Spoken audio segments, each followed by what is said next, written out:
All right, when you think of Jamaica, what pops into your head? I bet it's stuff like reggae music, Blue Mountain coffee, maybe some jerk chicken, right? It's a total cultural superpower. But what if I told you that for every single dollar that incredible brand earns around the globe, almost half of it, poof, just vanishes. It never actually makes it back to the island. Yeah, we're talking about a multi-billion-dollar leak here, and we're going to get right into how this is even possible. So, first things first, let's just wrap our heads around the sheer scale of this. The total global value, everything from goods, services, you name it, that leans on the brand Jamaica story, is estimated to be around 18 billion US dollars. That is a huge number. That's the economic footprint we're dealing with here, a real cultural juggernaut. Okay, and here's where it gets kind of wild. That $18 billion brand value, it's almost the exact same size as Jamaica's entire national GDP. Let that sink in for a second. So, you got to ask the question, if the brand is that valuable, where is all that money going? This is what brings us to the anatomy of this leak. And there's a term for it that experts have started using. They call Jamaica a donor brand. Think about that. It's basically a nation that gives away its culture and its intellectual property to prop up global industries while only getting to keep a tiny slice of the pie for itself. And this whole phenomenon, it has a name. It's called value leakage. And listen, this isn't some small drip. We're talking about an estimated $6 to $7 billion every single year. That's money that's captured by foreign companies instead of flowing back home to the Jamaican economy. And just look at how deep this problem really goes when you break it down. Take Blue Mountain coffee. About 80% of its value leaks out. The global market for jerk seasonings, it's over 90%. And for music and cultural IP, the very soul of the brand, an absolutely mind-boggling 85% of the value is captured by foreign companies and rights holders. It's just wow. So if you put it all together, here's the bottom line. For every single dollar that brand Jamaica makes out there in the world, only about 58 cents actually make it back home. The other 42 cents, gone. That right there is the $7 billion hole we're talking about.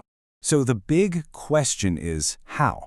How is a massive economic heist like this even possible?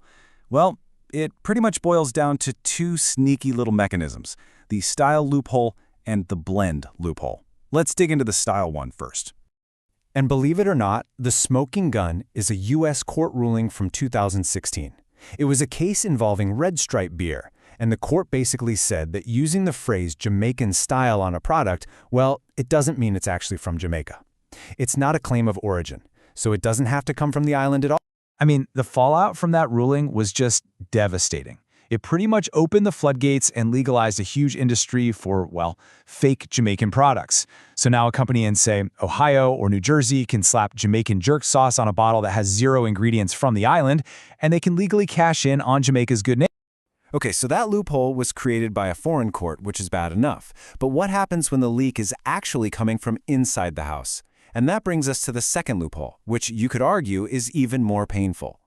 All right, let's talk about the blend deception. And the perfect example is the world-famous Blue Mountain coffee. So here's how it works. In Jamaica, for a coffee to be officially certified as a Blue Mountain blend, the law says it has to contain at least 30% authentic beans. 30%. But here's the kicker. That law is almost impossible to enforce outside of Jamaica.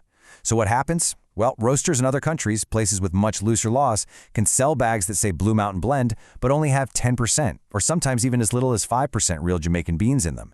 They get to ride the coattails of that premium name, sell a super diluted product for a super high price, and they end up capturing over 80% of the final retail value. All while the Jamaican farmers who grew the actual coffee are left with, well, pretty much just the crumbs. So yeah, the problem is crystal clear. But it's not a lost cause. A new report actually lays out a pretty aggressive playbook to fight back. And it's all about shifting the focus from just, asking for fair play to actively taking back what's been lost. They call this strategy commercial sovereignty. And commercial sovereignty, it's not about protectionism or anything like that. It's about being smart. It's about being strategic. It means using every single tool in the toolbox. We're talking legal action, new regulations, modern tech, to build a system where the value from Jamaican culture actually flows back to Jamaica.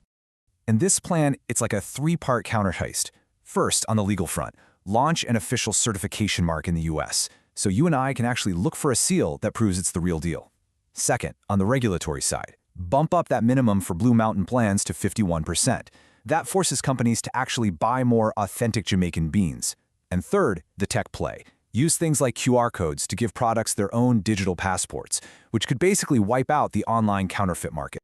So what's the actual payoff here? If they pull this playbook off, how much of that $7 billion leak can they really plug up? Well, the projections are definitely ambitious, but they're also super clear. For coffee, the goal is to more than double the amount of value captured at home, from around 15% up to 35%. For music and IP, same thing. Double it, from less than 15% to 30%. And then there's e-commerce, which is a huge growth area, and the target is to jump from under 10% all the way to 25%. So what's the grand total?